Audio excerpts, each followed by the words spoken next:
তোমাকে এরকম বড় বড় কেন দেখাচ্ছে? এই দুষ্টু, কি যে বলো না, আমি তো একই আছি। মা গো, আমার গলা এরকম হয়ে গেল কি করে? ঠান্ডা লেগেছে সোনা। এক্ষুনি তো বলছিলে তোমার ঠান্ডা লেগে গেছে। সেই জন্যই তো ঘুমটা দিয়ে আছি, সেই জন্যই তো হাঁচি কাশি এলে ঘুমটা দেবো বলে নিজেকে ডেকে রেখেছি, যাতে আমার হাঁচি কাশি থেকে তোমার কিচ্ছু না হয় জানো।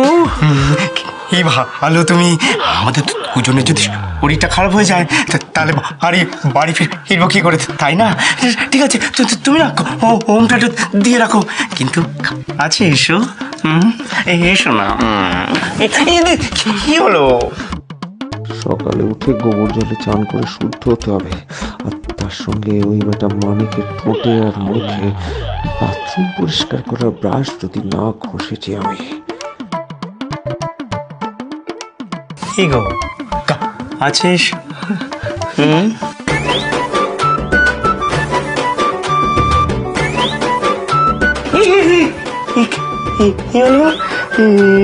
এটা কি হলুকের মতো লোম কেন না তোমার পায়ে? দেখি দেখি। জানো, শীতকাল তো, তাই এটা করা হয়নি। তুমি অন্যদিকে মন দাও। কি বলেছ? অন্ধকারে কিবা ভল্লুক কিবা মানুষ। এসো শোনা, আচ্ছা এসো। এক মিনিট। কি হলো? আমি তো ভুলেই গিয়েছিলাম জানো, ফুলসজ্জার রাতে বউরা সব সময় বড়দের গিফট দেয়। আমি তো তোমায় কিছু দিতেই পারলুম না, ভুলে গেছি। দেখবে? একাও এক মিনিট। কি হলো? কিছু না, আসছি।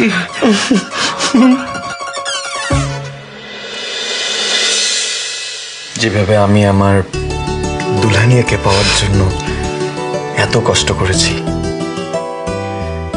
সেরকমই আমাকে পেতে গেলে আপনাকে একটু তো কষ্ট করতেই হবে। কি শুনুন, আমি সব পারবো না। হ্যাঁ, মানে কষ্ট মষ্ট আমি করতে পারবো না। তাছাড়া আপনার জীবনে আমি সবথেকে বেস্ট গিফট, সুতরাং আমার থেকে এর থেকে বেশি আর কিছু এক্সপেক্ট করবেন না। এতদিনে এত কিছু বদলে গেল, তবুও আপনার এই ঝগড়া করার অভ্যেসটা কিন্তু এখনো গেল না।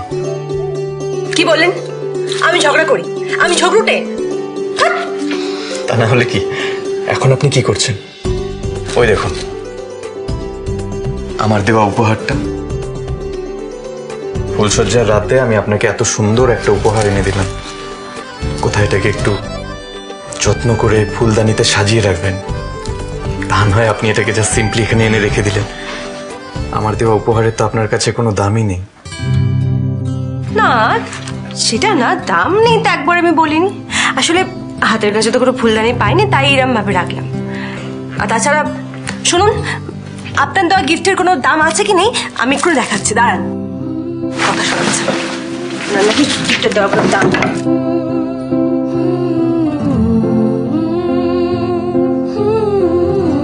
এই যে আপনার দেওয়া গ্রিটিংস কার্ড, আপনার হাতে লিখে দেওয়া চিঠি, আর এই স্যার চকলেটের র্যাপারটাও, এটা আমি যত্ন করে রেখে দিয়েছি চকলেটটাকে, তাও বলছে দাম নেই। কথা শোনাচ্ছে। তুমি আমাকে যা যা জুয়েলারিস গিফট করেছো সবকটাকে আমি খুব খুব যত্ন করে সামলে রেখেছি অনি। শুধু ডায়মন্ড নেকলেস আর জুয়েলারিস গুলোকেই সামনে রেখেছো, আর আমার দেওয়া টেডিস কার্ডস সেগুলো সামনে রাখোনি? হ্যাঁ রেখেছি তো, ঘরেই আছে কোথাও নিশ্চয়ই। আমি জানি মিস চক্রবর্তী, আপনার কাছে এই ছোট ছোট জিনিসগুলো কতটা ইম্পর্ট্যান্ট। এই ছোট ছোট খুশিগুলোকে আঁকড়ে ধরে বাঁচতে জানেন আপনি। আমিও এইগুলো আপনার কাছ থেকেই শিখেছি। অথচ দেখুন, যেদিন প্রথম আমি আপনাকে দেখেছিলাম ভাবিনি এই চোখ লুটে রাগি রাগি মেয়েটাকে একদিন আমি এতটা ভালোবাসবো। আমরা দুজন একে অপরকে সহ্যই করতে পারতাম না। এমনকি আমি আপনাকে পুলিশের হাতে তুলে দিতে চেয়েছিলাম। সেখানে আজ আপনাকে বিয়ে করতে গিয়ে হাড়ি মাথায় পড়ে আসল বরকে গুম করে দিতে চেয়েছি আমি। কেন বলুন তো মিস চক্রবর্তী? সে আমি কি জানি, আপনি জানেন।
কারণ আপনি ঠিকই বলেছেন, আপনি আমার জীবনের সেরা গিফট মিস চক্রবর্তী।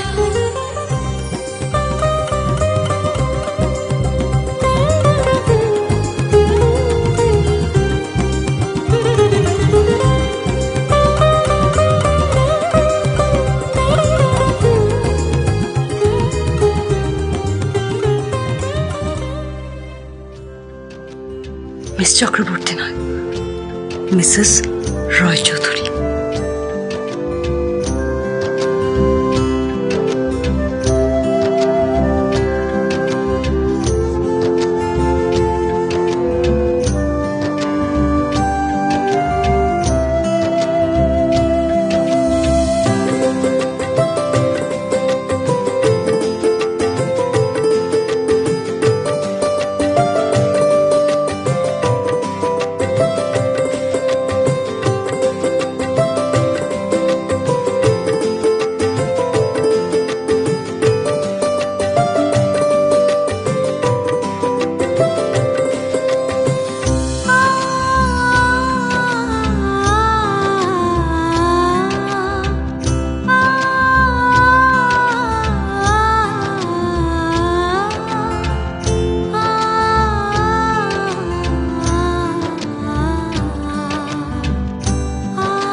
আজ সবটা খুব ভালো ছিল মিস্টার রায়চৌধুরী,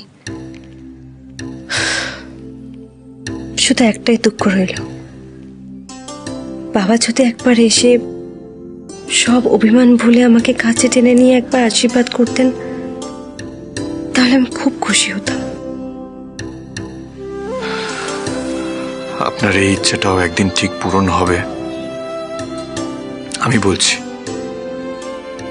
আর ততদিন আপনার সব ইচ্ছে পূরণ করার জন্য আমি আপনার পাশে থাকব, আপনার স্বামী হয়ে, আপনার বন্ধু হয়ে। মিস চক্রবর্তী, আপনি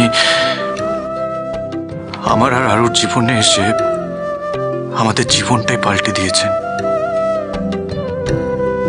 আমাদের বাবা মেয়ের অসম্পূর্ণ জীবনকে সম্পূর্ণ করে তুলেছেন আপনি। আমাদের দুজনের জীবনে এই পৃথিবীর সব সুখ শান্তি এনে দিয়েছেন আপনি। তাই আজ আমি আপনাকে একটা কথা দিচ্ছি, এই পৃথিবীর যত সুখ শান্তি আছে একদিন আমি আপনার পায়ের কাছে এনে দেব, আর কোনোদিনও কোনো দুঃখ কষ্ট আপনাকে ছুতেও পারবে না। আজ আপনাকে পেয়ে আমার সবটা পাওয়া হয়ে গেছে মিস্টার রায়চৌধুরী। এবার আপনার স্ত্রীর অধিকারে, আরুর মা হওয়ার অধিকারে, পৃথিবীর সমস্ত বাধা বিপদের বিরুদ্ধে ঢাল হয়ে দাঁড়াবো আমি। কারোর ক্ষমতা হবে না আমার স্বামী, আমার সন্তান, আমার পরিবারের গায়ে একটা আঁচড়ও ফেলতে।